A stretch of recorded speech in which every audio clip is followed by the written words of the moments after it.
যে এই দুনিয়াতে আল্লাহ ছাড়া আমাদের আপন বলে কেউ নাই। আপনি যাকে আপন মনে করেন না কেন, আমাদের সম্পর্ক আছে বাবার সাথে, মায়ের সাথে, স্ত্রী সন্তানদের সবার সাথে, আমাদের হক আছে, অধিকার আছে, সব ঠিক আছে। বিশ্বাস করেন আল্লাহ ছাড়া আপন বলে আপনার কেউ নাই। এই যে গার্লফ্রেন্ডকে আপন মনে হয়, এরা আপন না।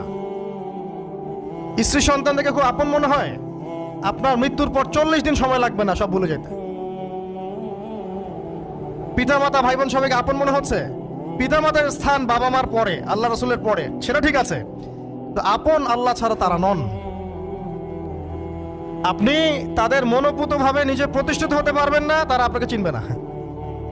বলো সারাটা জীবন তোর পিছনে এত টাকা ঢাললাম, কি করলি? কিচ্ছু করতে পারলি না।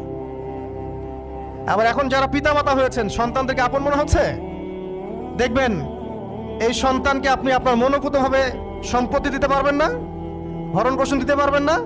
এই সন্তান বড় হয়ে আপনাকে বৃদ্ধাশ্রমে পাঠাতে পারে, নাউজুবিল্লাহ। অথবা আপনার সাথে এই সন্তানই খারাপ ব্যবহার করবে। আপন মনে হচ্ছে? আল্লাহ ছাড়া কেউ আপন না।